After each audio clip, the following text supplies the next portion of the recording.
All right, good afternoon, everyone. Uh, Thank you for being here today to join us for another installment of our statewide training initiative.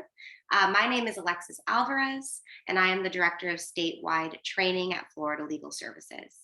We have a very exciting webinar for you today, something untraditional and something that I think all of us as legal aid practitioners really wish we could achieve, right? Community lawyering, how to take your engagement to advocacy. And I'm very excited about this because when I was in practice, I certainly was always trying to think bigger. What can we do more than just our one case, our one client, or one experience? So, with that being said, I'm very excited to welcome our speaker, Gerby Noel, who is going to teach us how we can transform our engagement into advocacy. Before I go into introductions and reading Gerby's biography, some housekeeping announcements. This is being recorded, and a copy of this recording will be provided to all registrants. So don't worry, you'll get the recording. Also, this was approved for CLE credit, one general CLE credit, and I will announce that CLE code at the end and drop it into the chat also at the end. I will be screen sharing today. So when I'm screen sharing, I'm not able to monitor the chat. So Gerby is going to be monitoring the chat. So bear with him as he's presenting and working to answer your questions. And with that being said, please drop your question into the chat or the Q&A. We always want to hear your thoughts, always want to hear your questions. And usually you all are a really engaging audience. So I thank you in advance for participating and being a part of the discussion that we're having here today. So don't be shy, drop them in. And I think that's the last piece of my housekeeping announcements. If I think of anything else, I'll certainly pop in and let you know. But moving on to introductions. So today we have with us Gerby Noel. Gerby is Legal Services of Greater Miami's Senior Attorney of Equity Advocacy. His position is tasked with identifying and addressing systemic issues affecting minority communities. He is a product of Miami-Dade County and advocates for the rights of the low-income community. Gerby started with legal services during his budding law school days and never left. Gerby was a member of the Tenants' Rights Unit for many years, tackling issues such as housing discrimination, self-help evictions, and subsidy terminations. His new position allows him to expand his work reach across different areas of law. Outside of being an attorney, Gerby is an avid runner. He runs 5Ks and half marathons with the goal of running a full marathon. In addition, he paints when he has time and takes lots of pictures with his Boston Terrier, Chief. And with that being said, Gerby, thank you so much for being here and all that you do for the community. It's really, really awesome work, and we're very excited to learn about it. So I'm going to turn it over to you. And as I'm trying to screen share, if you could take up a little bit of time and buy me some time. Sure, we'll do. Thank you for that introduction, Alexis, and thank you for everyone who's here taking part in the CLE. It's greatly appreciated that we have such interest in community lawyering. And so just to sort of, set the tone for what we'll be talking about today, as Alexis said, it's Community Lawyering 101, Engagement to Advocacy. And so what we're going to be doing really is outlining the process by which we ensure that the community takes part in every step of advocacy that you undertake. And the whole goal here is to ensure not only that you're representing the community properly, but you're also empowering as you're doing so. Next slide. Alexis gave a very good introduction for myself. As she said, I'm the Senior Attorney of Equity Advocacy at Legal Services. So my work now is specifically encompasses racial justice and seeks to address any inequities present that are experienced by minority communities. Now, in the context of community lawyering, it's very, very important when considering the type of work that I'm tasked with doing. So the community is and should always be the guiding force in the work that I'm doing and that we're doing as a whole as legal aid practitioners. And so particularly when it requires community support and activation to achieve a certain goal, the community certainly needs to be activated and take an active interest in what's going on. Next slide, please. And so today's agenda is relatively simple. we're going to go through the different phases between engagement and activity. We're going to review the steps between retaining the client, engaging the local community, as well as the steps taken towards achieving the community's ultimate goal. In addition to this, we're going to also discuss some of the hurdles that we had to address in ensuring that our handling of the case is LSC compliant for all those who work at LSC restricted offices. And then we'll also sort of have a discussion about these different phases in the context of a case that I'm currently working on my equity advocacy practice. And so the next slide will introduce the client. And so here we have James. We'll call him James. That is not my client's real name. I changed some of the information. He is a resident of Goulds, Florida, is a former engineer who served in the Marines, also a former member of the South Dade chapter of the NAACP. And so he has lived in the same home for 10 plus years, and his neighborhood consists of single family homes and townhomes no higher than 2 stories tall. And he's interested in ensuring that Goulds isn't gentrified.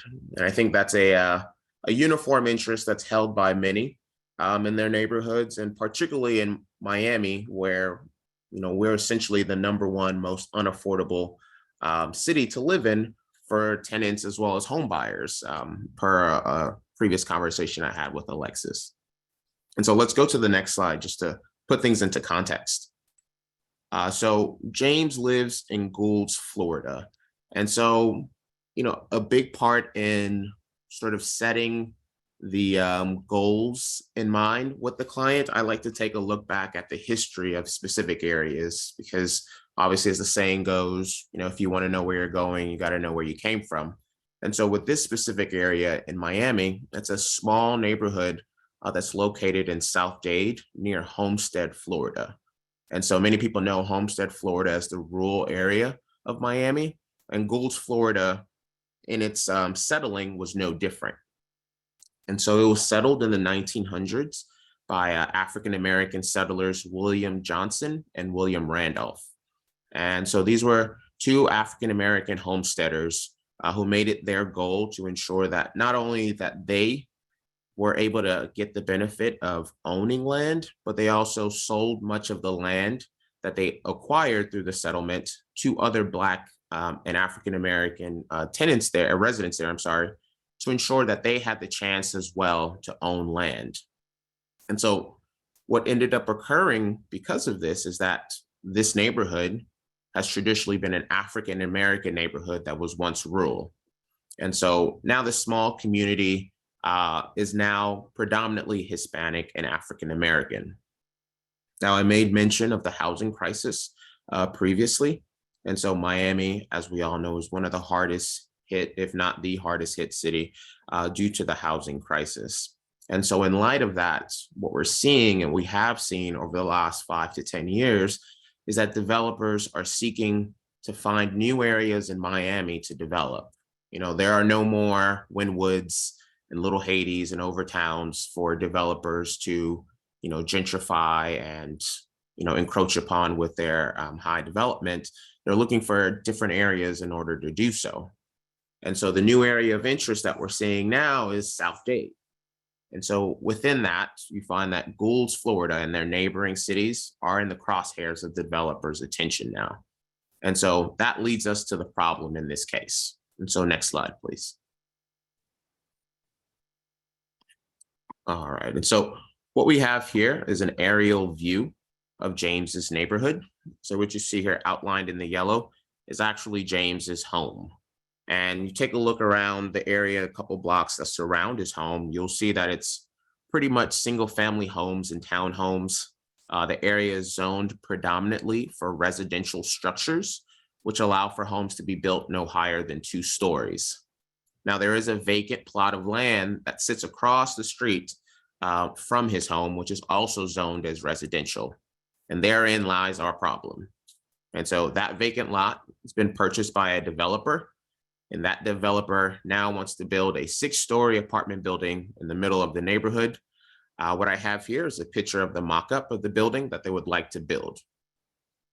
Now, in order for the developer to accomplish this, the developer has to change the zoning from residential to residential modified. And in order to do so, it has to do so with the approval of the county commission through a rezoning application. Now, the rezoning application has been submitted and is set to go before the county commission in December of this year. Now, it goes without saying that such a development would drastically change the character of the neighborhood. I'm sure many in this training can attest often how this type of development is always or tends to always be proposed in minority communities. For those who are familiar with Miami, you would never see such a development being proposed in, say, a Coral Gables or a Miami Shores, due to one, obviously, the value of the land there, but also sort of the makeup of the community. And so now we have to know what the client wants, and that will inform us how we go forward in addressing the problem. And so before we can do so, it's obviously important that we engage the community. And so next slide, please. And so before I get started with the first phase, I will say, if anyone has any questions, comments, or anything, please feel free to drop it in the chat. No need to wait till the end in order to do so. I'm more than fine with answering questions in the middle of a presentation. And in fact, I welcome it. I think it creates a nice dialogue. Granted, you aren't speaking these questions. I think it gets the conversation going. And I think this presentation is one that's best that's done interactively. So in starting out, as I said before, we want to ensure that the advocacy is community driven. And so the guiding principle here is and will always be about community engagement. And so in order to do so, we thought it would be best to not only empower the community with information, but also empower them to take the lead when they're rallying support for their specific cause. And so in our legal aid offices, respectively, our work is always centered around working on behalf of minority communities. But now we're taking a shift in sort of the focus to ensure that we're working with and in service to the impacted communities, as opposed to working to achieve a specific goal. And so the first phase that we'll be discussing today deals specific. I believe you skipped a slide here. There you go. Okay, yeah. And so the focus is now going to be on relationship building, which will inform and advance the advocacy. And so here we have the 4 phases that we're going to be discussing today. Now, the phases aren't necessarily linear, and some can occur concurrently and continuously. And so for the first phase, it's the community outreach, where we introduce ourselves to the clients, identify the needs and opportunities of the impacted community. Phase 2 is all about establishing relationships, just building the trust and rapport with your legal aid office and the community supporters. Phase 3, identifying the community demands. And then phase 4, ultimately identifying those issues and turning them into advocacy, actionable steps to take in order to achieve the community's goals. And so now we'll go to phase 1. And so with phase 1, as I said before, we're going to be getting into relationship building. And so the purpose here is to identify both the community's needs and concerns. And the goal specifically is to meet and connect with the community members. And so at this specific meeting, we'll identify any issues or concerns that they may have with the proposed development. And outside of the context of development, actually, it's a good opportunity to find out what other concerns and needs the community may have outside of this. And so the proposed development isn't necessarily the sole issue at heart here. You may find that, there's an even bigger issue here that you hadn't contemplated. And so once again, it's the community who's going to be driving sort of direction that you take with your advocacy. And then also, this is a great outreach method as well for your respective legal aid office, where it's another opportunity to communicate your office's mission, vision, as well as the work that you're doing in their specific area. in Miami. We're one of two legal aid offices. And so, granted, we do a lot of work. There are pockets of Miami that aren't aware with the work that we're doing, in particular, especially when you consider sort of the changing landscape of the work that we're doing. Think of my position. This is one that was started within the last year or two. So, the legal community may not know. And so, if the legal community doesn't know, I'm pretty sure there's a fair bet that the client community doesn't know as well. And so, in order to achieve phase one, what we did in James's case specifically is, we had James take the lead of spreading the word to the entire neighborhood of this first initial meeting. Of importance here, of really, really great importance here, is the consideration of venue. So, where is this meeting going to be held? Because obviously, we want to ensure that we're reaching a good amount, if not the entire community. So we had to select a venue that's directly accessible to the individuals in the neighborhood and easily accessible to them as well. And so what we ultimately decided on is we met in the middle of the neighborhood. It's like, for those who have taken part in, doing community meetings, it's not uncommon to have meetings outside. In fact, this meeting, we had it in front of a homeowner's home, underneath a gazebo. And so there, what we did was we introduced ourselves to the community at large. We highlighted legal services of Greater Miami and the work that we do. This is just to ensure that, people don't think we're just there for the one specific issue, but that we're also there to help them with other issues that they have as well. And then also divulging why this meeting is being held. And so we took the meeting to make note of a couple of things. So in establishing and building those relationships, we have to ensure that we have a clear line of communication. And in order to do so, we got the contact information of the community members. And once we did that, and we gave them a rundown of the purpose of the meeting, we allowed for the community to voice their position on the development and what they would like to see there instead. And in the course of that conversation, you get some really interesting bits of information that is particularly useful. So, for example, we received a brief oral history on the neighborhood. And so we had no idea that in that specific neighborhood where they live, they pointed out the homes of the first Black doctor in Goulds, Florida. And two doors down, they stated that, it was a former director of the South Dade NAACP.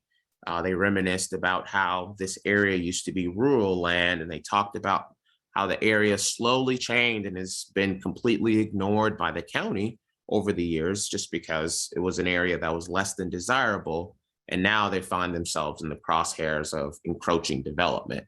And so these are all things that inform us, and when we're coming up with ways to address the problem that they're coming to us with. And so some of the concerns that they brought up, and it was really important during this first meeting as well, to allow the community to air out any grievances and concerns that they might have had without sort of the framework of the zoning code. Because I really didn't want to limit anyone's concerns in any type of way by telling them this isn't something we need to talk about or consider. I think it's really a time where we're introducing ourselves and sort of laying the groundwork of a relationship that's, in my opinion, going to be long-standing, and it will survive, the resolution of this specific issue.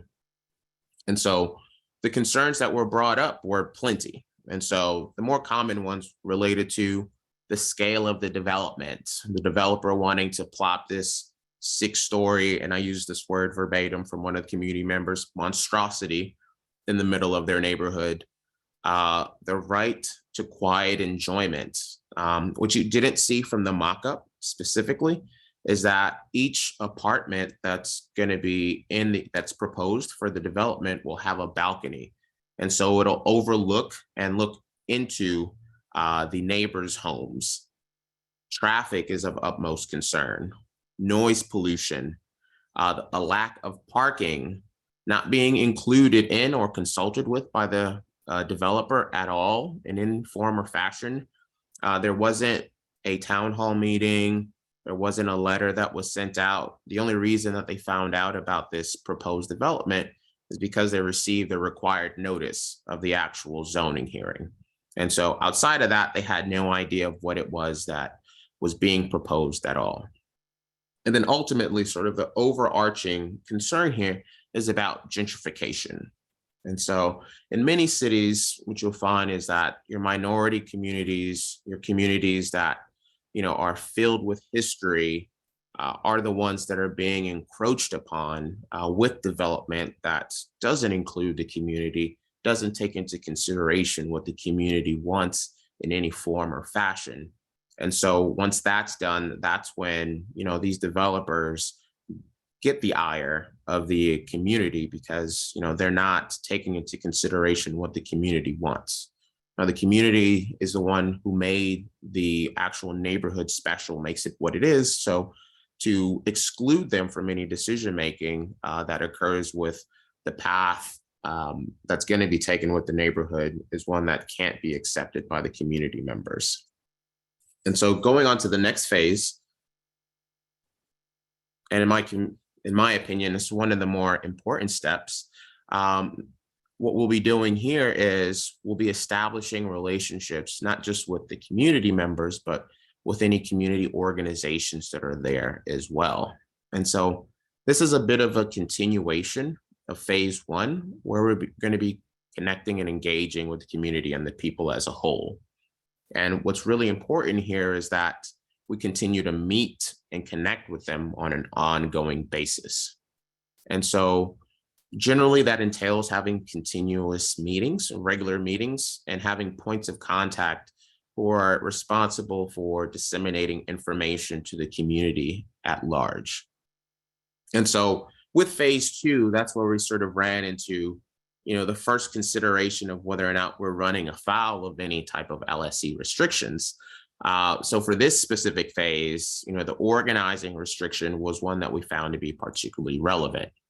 And so just for reference, the LSE bars recipients from using LSE funds to initiate the formation or act as an organizer of any association, federation, labor union, network, alliance, or any similar entity. And so on its face, it would seem that we might have been in a bit of a gray area by holding these weekly meetings or having these weekly meetings with the community. However, in subsection B of 1612.9, we found that there's an exception that's created, which allows for us to hold informational meetings where we can give information about new developments in law and pending cases or matters. And so in this specific case, we decided it'd be best for those community meetings to be simply informational only, where we'll be giving updates on the specific application, as well as any developments that have occurred with regards to that application. And so the purpose of those weekly community meetings, is both for building relationships, but also to provide them with community education regarding the rezoning process. And so this is a process that is quite lengthy, it's quite difficult to understand. So, in order to ensure that, the community is properly empowered and educated, we had to ensure that we committed ourselves to meeting with them on a weekly basis. And so in addition to that, we shared any updates that we found on the existing rezoning application.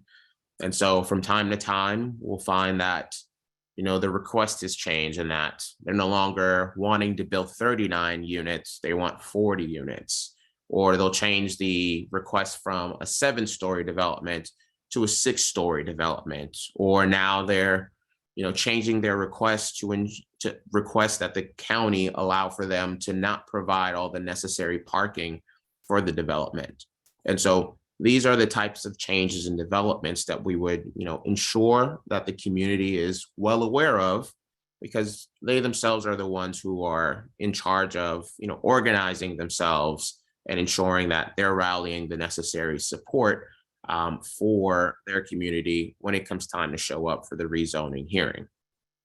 Now, along with us sharing our updates that we found on the law, as well as the rezoning application, We would gather any input that we would get from the community members or other community groups and leaders, to ensure that we're also kept abreast of everything that's going on, because there are maybe things that we aren't aware of that they would know. So, for example, the community has been very diligent about scouring the internet for any possible sales that may occur in the neighborhood. And so, what they found recently is that there's a development nearby that's actually for sale. Considering what may occur at this vacant plot of land, the value of that land may go up as a result. And even more interestingly, what they found is that the developer in this specific case has also put up this vacant plot of land up for sale, considering that they believe that they're going to get the approval of the county commission to have the rezoning done. And so what that does really is, it changes the value. Essentially, it increases the value because it allows for a much larger development to be built. And so at these weekly meetings that we hold every Wednesday at 3 o'clock, and so once again, just to point out, that's another decision that was determined and driven by the community. Myself and my co-counsel, we had some input as far as when that was held. But for the most part, we left that up to the community because the community knows what's best for them. It's like we took into consideration the availability of community members at large, took into consideration the visibility of the meetings as well, because this is a walkable neighborhood. And so, we had these meetings outdoors as we did with that first initial meeting. And so continue to have it outdoors without fail. And so some of these meetings end up being 45 minutes, some are several hours. However, the continuity is what's needed. So, sometimes we'll have 6 or 7, other times we'll have 10 to 15. And so all that does is spread the word even further about the actions that the community members are taking. And so I referred a bit earlier to the venue. And with that initial meeting, I said that the venue is of paramount concern and is very, very important. And so here, once again, if it isn't broke, no need to fix it. So we just continue to meet underneath the tree. And even better so, with this venue, it's located directly across the street from the proposed development site.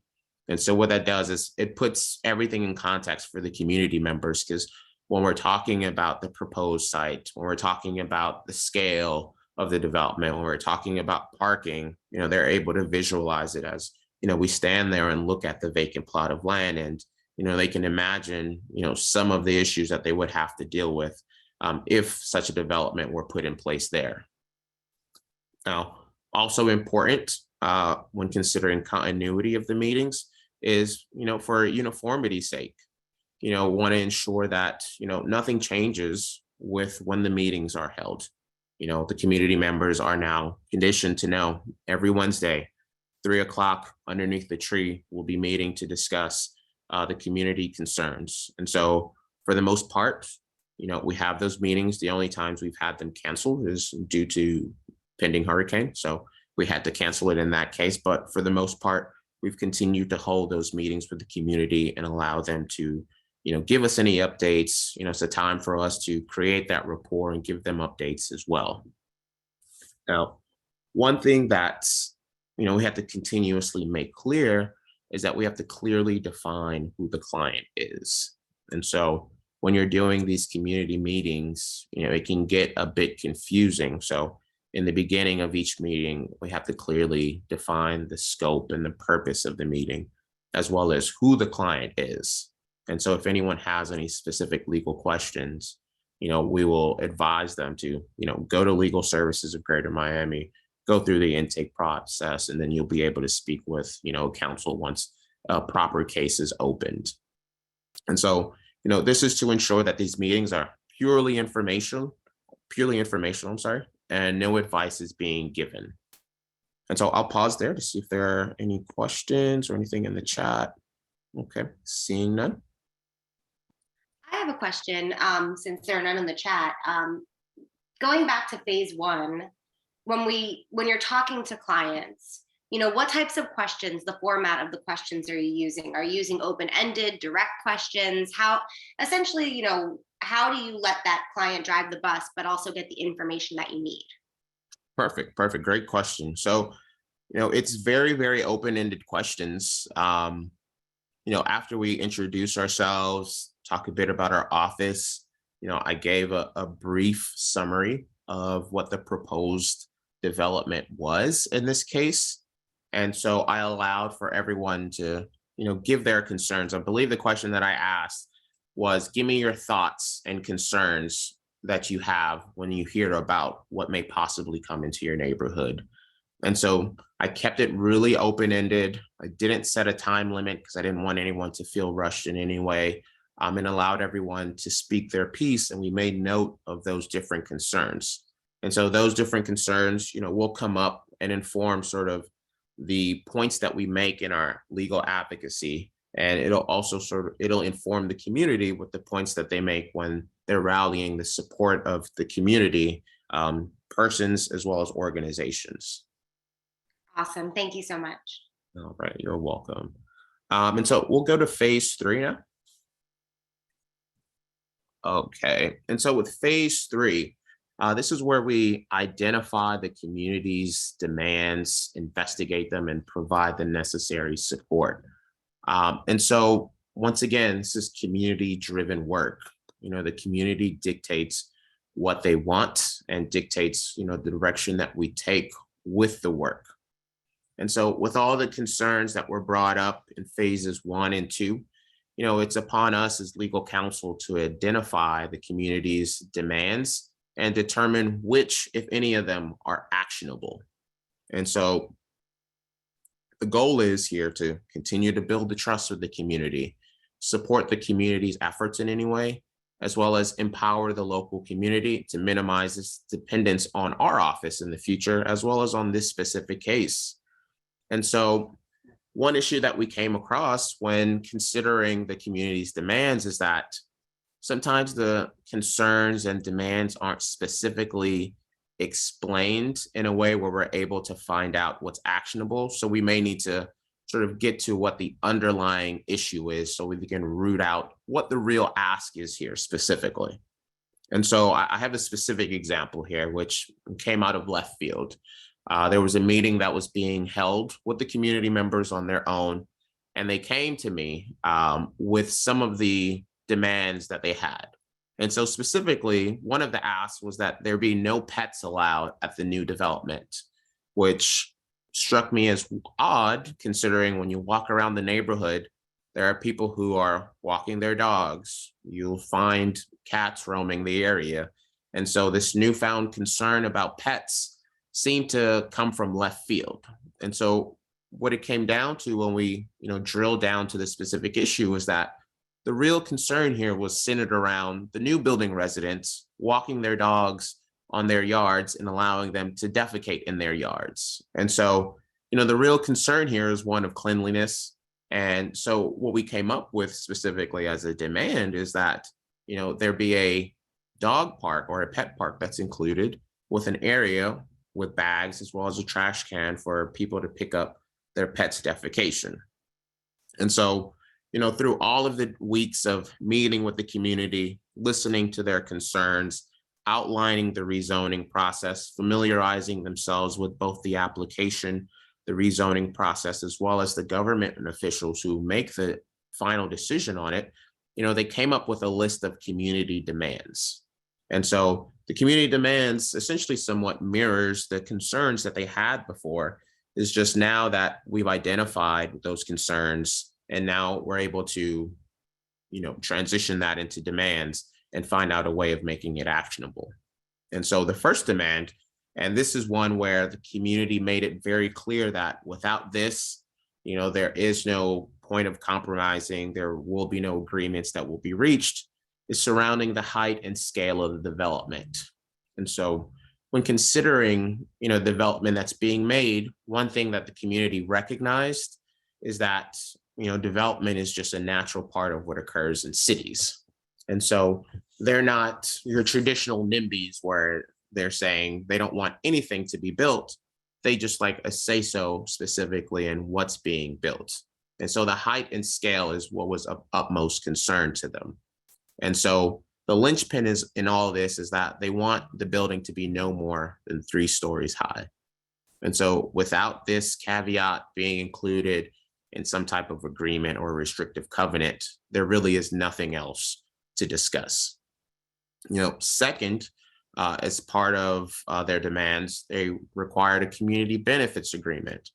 And so as part of the community benefits agreement, they wanted to ensure that, while, housing is something that's needed throughout the city and county, that the Goulds residents would receive some type of benefit as a result of this development. And so what they came up with specifically is that if there are any employment opportunities that come about as a result of the development, that the Goulds residents are given preferential treatment and are considered when they apply.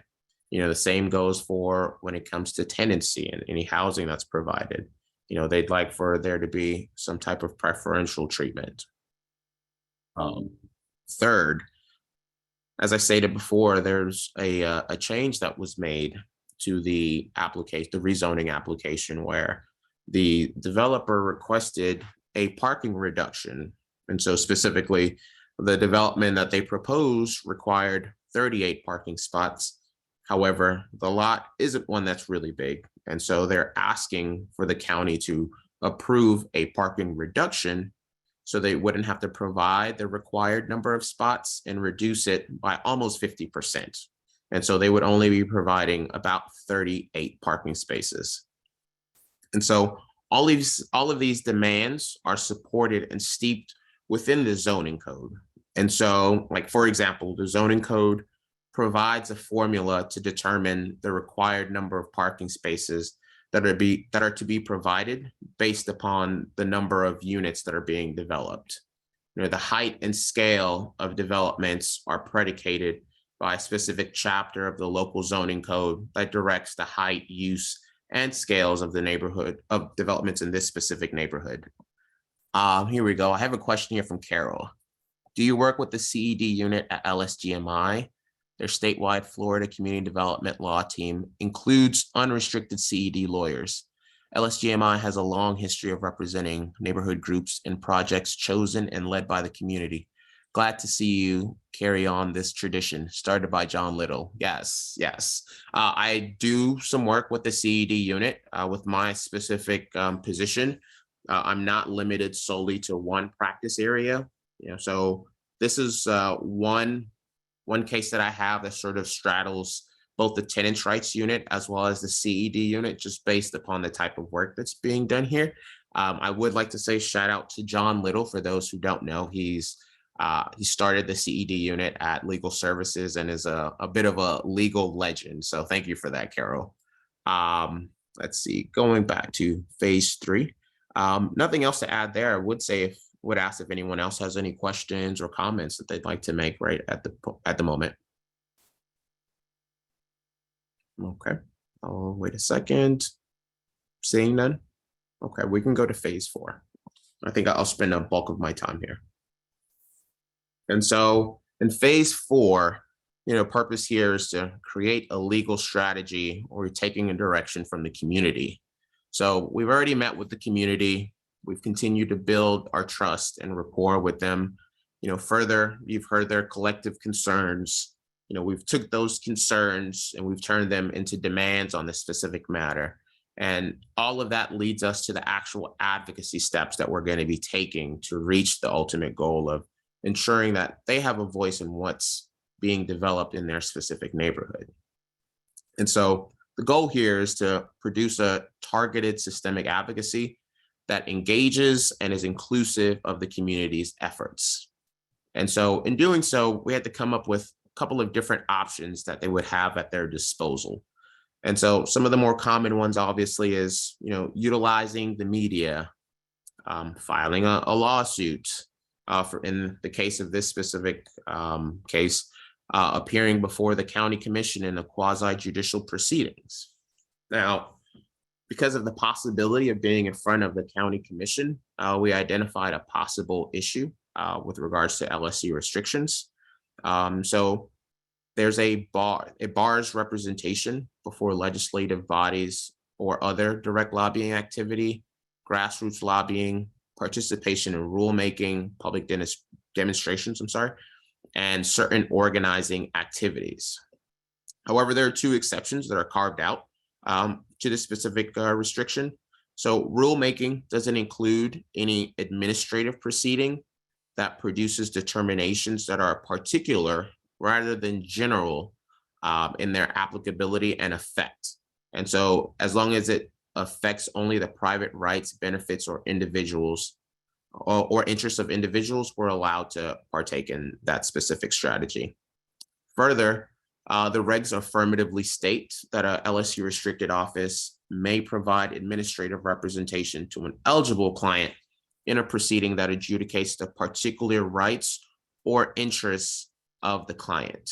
So once again, we're not taking part in any quasi-judicial proceeding where we're advocating for a change or advocating for specific language to a local ordinance that would be generally applied. We are only asking for a change specifically as it relates to this very specific application that specifically affects our client. And so because of this, the rezoning hearing is not one where we'll run afoul of the LSC restrictions. And so based upon this, we concluded that we could proceed with representing the client at the rezoning hearing. Now, once we've reviewed the rezoning applications and the local zoning laws, it resulted in us coming up with several options to oppose the rezoning application. And so to start out, once again, taking direction and taking, some of the suggestions from the community, one of the things that they found to be of paramount importance is to reach out to the commissioner to let them know their concerns. And so for those unfamiliar with the makeup of Miami, it's split up, the county at least is split up into 13 different districts, I believe. And so for Goulds, they're located in district number 9, and their specific commissioner is Commissioner McGee. And so from the beginning, they wanted to ensure that, they're able to tell Commissioner McGee their concerns about this specific proposal, tell them why this shouldn't be one that's approved, and outline specifically what it is that they want to happen. And so with this specific suggestion, once again, that's where sort of the red flags come out as far as the LSC restrictions come. And so with their outreach efforts and the lobbying that they'd like to do, that's a clearly defined line that we stated from the beginning that we would not cross.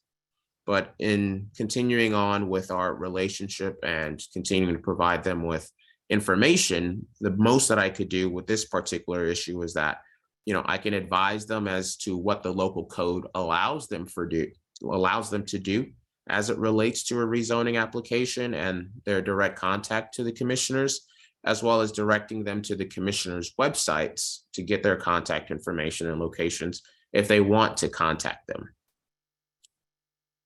Second, what we have here is media outreach. And so this is something that, regardless of, the context of the case, the media can be a very, very helpful tool in ensuring that the community's voice is heard and ensuring that the city and county as a whole are aware of these issues that are happening. And so while we know gentrification is a longstanding issue in Miami, it's always a bit surprising and it's a bit of a stark reality for individuals when they find out about some of the things that are happening in the lesser known neighborhoods and our smaller neighborhoods, which Goulds is. And so when identifying possibilities for media outreach, what the community determined as being the best course of action here is to actually write an op-ed, on the eve or close to the eve of the rezoning hearing. And so what they've done is they've appointed a point person to draft an op-ed. And within that op-ed, it speaks to some of the issues and concerns that the community has identified, specifically the lack of required community input when proposed developments are being considered by the county commission. The zoning code and how it allows for could possibly allow for such a development to be placed within a neighborhood where if you drive around, you'll find that it doesn't fit within the scale of the neighborhood. Taking issue with the possibility of allowing for a parking reduction when, granted, it's meant for your metropolitan urban areas like a Brickell or downtown where you have street parking. That same mentality and same analysis can't be had when you're considering putting such a development in the middle of a suburban neighborhood where you don't have any street parking. And the reality of the situation here is that if everyone who lives there at the development can't find a place to park, the only other places to park will be in the grass. And many times that's going to be on their specific properties. And then one of the more important parts of all of this is ensuring that the community got a chance to meet with the developer. And, this is one of 2 points that, we worked very, very hard on to ensure that they did get this opportunity before the zoning hearing happened. And so we reached out week after week to the developer, outlining what the issues were and that the community wanted to speak to him and his partners about what it is specifically they're proposing. And so, not surprising, after the first hearing, they got back in contact with us, but that's only because we were successful in getting their rezoning application deferred for 60 plus days. And so the more that they had to wait, the more that they saw that they had to take the community seriously. And so once again, and I'll pause there actually, if anyone has any questions. I think I heard something. No? Okay. And so at that meeting, we thought it was very important to ensure that the meeting occur during the regular time that the community would meet. Once again, the community is driving the bus here. The developer has to come during their time, not during his time. And so we had the same meeting Wednesday, 3:00 underneath the tree, right across the street from the proposed development site. And so once again, we have the meeting there. The developer, one can see the actual plot of land that he's purchased. He can see, how it looks, or even imagine what his proposed development would look juxtaposed with the neighboring units that are there.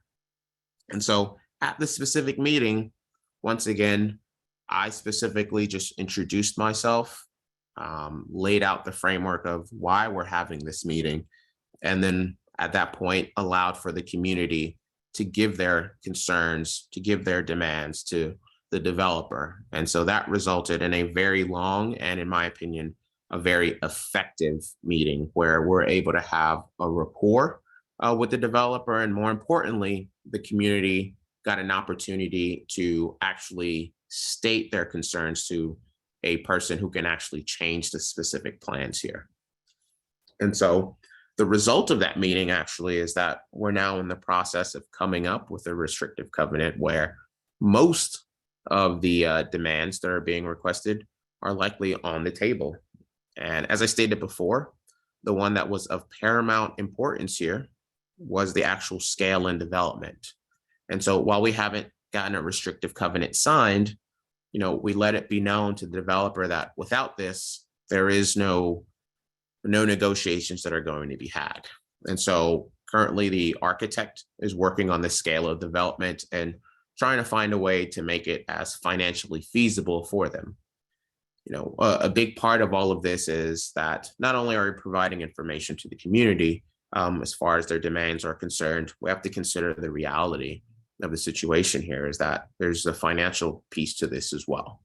And so granted, it's not the necessary driving force, but it's a consideration that, they have to consider. And also I'm fairly certain that the commissioners consider that as well when they make their ultimate decision on these rezoning applications. And so that takes us to the final step here, which is the quasi-judicial proceeding, the rezoning hearing before the county commission. Oh, we're not there yet, Alexis. The quasi-judicial proceeding. And so, this option may actually be mooted if we're able to come up with a community benefits agreement as well as a restrictive covenant. Once again, the provisions within each of those restrictive covenant as well as the community benefits agreement, is driven by the community's concerns and demands that we've come up with over the course of the months that we've been meeting with them on a regular basis after building that rapport and trust with them. And so if we aren't able to do so, ultimately the steps that we're going to be taking is representing the community at the quasi judicial proceeding. And so once again, this is one where our office is going to act as legal counsel, bringing up the legal points that are of issue here. And along with that, with any public hearing, there's an opportunity for the community to come out and speak. And so all of the support that they've built over the course of the last months will come to fruition on that date of the commission hearing, if it comes to that. And so all of the work that we've been doing with this specific client has been multifaceted, and ensuring, regardless of the outcome, the community has taken a part in every step of the process, including the actual advocacy and the ultimate decision that the commission makes.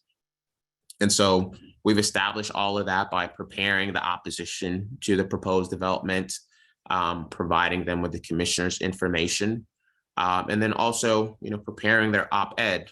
And so with this multifaceted approach, we believe we've covered all the bases to ensure that, whichever direction that we take with the advocacy, and we're being malleable and flexible because things change, we have all of the bases covered, and the community, like I said, has taken a part in every step of the way.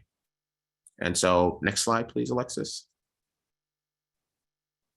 And so after all of this, where are we now? And so, like I stated before, we're currently in the process of negotiating with the developer.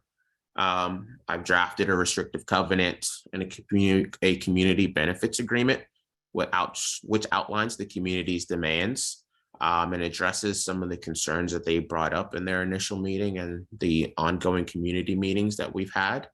And all of this has been accomplished as a result of us requesting and receiving a 90-day deferral on the rezoning application. And so with all of these, with developers in particular, time is money. The more time before they get their approval, the more money that they're losing in the process. And so we're putting that pressure, as well as the pressure from the community, to ensure that, whatever the outcome is, the community has a say-so in what happens. The op-ed has already been drafted and is ready to be submitted to our local publications for printing. However, as with anything, timing is everything, and we don't want it to get lost in the sauce, so to speak, with some of the other issues that come up on a daily basis in Miami. We'd like it to be something that has the necessary effect on the community, as well as on the final decision makers on this rezoning application.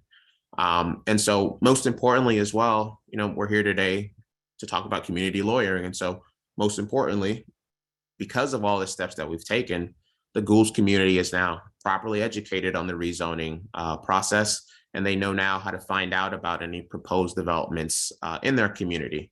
And so in addition to that, they're both educated and empowered.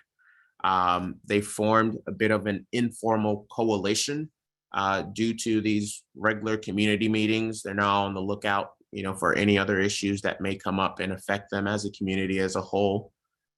They've reestablished connections with the local government officials.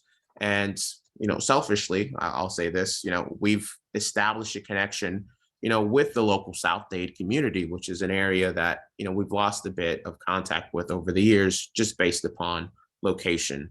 And so, there's a benefit that's had both to community as well as to our office as a whole. And so with that, we'll go to the next slide. I have 5 minutes set aside for any questions or comments that anyone may have.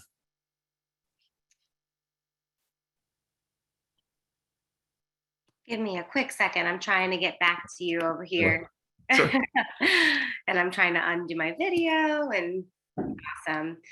I had a couple of questions while folks are thinking about anything they might want to ask, and drop them into the chat. I'm sorry, folks, that you all are on mute, so chat or Q&A is the way to go. In the meantime, I was thinking, I imagine when you met with the community initially, there may have been some folks that what their ultimate goal is this building's not going up. right? Like period, point, no building. Right. And that got me thinking, the tension between doing what the community wants, but also managing expectations with the knowledge that you have as the advocate and as the lawyer, and like the reality that the building's going up. Mhm. The question is, what can we get out of it? So Sure. I thought a question that maybe other people would be interested in is like, how does that conversation go? What is the best way to approach when the community's asking for something and you need to try to manage their expectations because you still want to help. You just know that you can't do everything that they want. Certainly, certainly. So what I thought was really important here is to one, establish what the zoning code already allows for the developer to do as a matter of right. So, what you said specifically, something is going up, is very true. And so outlining what that will look like. Now, in the context of what they're proposing as a development, what's really important here is to look back at the voting history of the county commission as it stands. And so being able to provide them with concrete examples of situations where something very similar has been proposed and the way that the county commissioners have voted and how they've fallen as far as their decisions have been on that specific application was of particular importance. And so it's not me telling them that, this is what's going to happen. It's like, look, this is what's been proposed before. This is the decision that was made. This is what's the number of votes that are needed. Not much has changed with the makeup of the county commission. And so if you take a look at what they've done before, you can extrapolate and kind of guess how they're going to vote on this measure. And so that put things, into reality, and tempered expectations as far as what it is specifically the goal is here. And also, with the specific demands, we thought it of particular importance to allow the community to drive that and do that on their own. And so outside of the context of the community meetings that we would have with them, following the meetings, with the information fresh in their minds, they would have their own community meeting where they'd review everything amongst themselves and then come up with a list of demands. And so the list of the 5 or 6 demands that I have there, those are the results of actual community meetings, without, the oversight of legal services, or any other outside organization coming in. I hear their demands and I hear their concerns, and then I'm able to put it into context and let them know what the reality of the situation is. That's very interesting. I imagine that naturally, like 1 or 2 community members start taking the lead on those meetings, or is Mhm. that something that not a point, but like that you basically say, hey, you can be the leader on this when we leave, like, or is it just very natural, like people just step up and do it? Yeah, I mean that there are, I mean, obviously personalities also drive this, but there are people who sort of take the natural lead in all of this. Or- And so, not wanting to meddle with the chemistry that they've established, because these people have known each other well before we even had our initial meeting. So there's already a dynamic and a chemistry there. And so, who am I as an outsider to come in and dictate or try and change what that dynamic looks like? So I allowed them to figure out who the natural leader or leaders are. And it's been working over the course of these last 6 months. Yeah, it's really, really cool stuff. So I have one more question. While you answer, I'm going to put the CLE code in the chat for folks. My other question that I had was, I know you mentioned utilizing op-eds, as a way of disseminating the message outside of the community and getting wider reach. Have Mhm. you found, oh wait, let's see if a question came in here. It said, congratulations on your progress, regardless of the ultimate outcome. I foresee a time when developers know they have to talk with the community when proposing a new project. Yeah. Thank you so much, Carol. But the question I was going to ask is, have you found any other tools that are helpful in spreading that reach outside of the community, aside from op-eds? I know social media in some communities might be helpful and other communities might not be. Was there anything else that you found helpful or you think would be helpful? Yes. So recently they've employed one of their family members, a niece, who's been in touch with the community members as a whole and has set up a Facebook page. And along with the Facebook page, they've set up an online petition to get petition signatures in the event that the rezoning hearing actually does occur. And so as a way of, getting outside of the confines of Gould's. They've utilized social media. They've utilized change.org as a tool. Another tool that I think would be particularly helpful as well is going out to community meetings, which they've also done as well. And that's a good way of getting in touch with members of the community who are particularly activated and interested in what's occurring in the community already. And all you're doing now is alerting them to this other issue that may not be on their radar. Absolutely. I'm truly in awe of the work that you do, Gerby. I didn't know until I met you that there was a position, in legal services that does this, and that there was, a force really driving community lawyering outside of just the ideals that we try to live by every day as legal aid advocates, but actually doing it. Mhm. And it's really, really cool. And I absolutely adored this training. Really, really jazzed me up and motivated me. And I hope that it did the same for everyone else. The CLE code is in the chat: 220-7648N as in Nancy. And don't worry if you don't get it down before we sign off. You will receive an email from Zoom within 24 hours with a copy of this recording and the CLE code. That way you can pop it into your Florida Bar member portal. With that being said, Gerby, I know you've done a lot of talking. Is there any last thing you want to say before we sign off for the rest of the day? Yes. Just want to say thank you for everyone attending today and being a particularly attentive audience. In the follow-up email, I include my contact information if anyone would like to follow up. And Carol, hopefully I can hear back from you. Maybe we can find something that we can work on together. And so with that, once again, just thank you to everyone. Thank you to you, Alexis, for organizing this. And once again, hope to hear from everyone soon.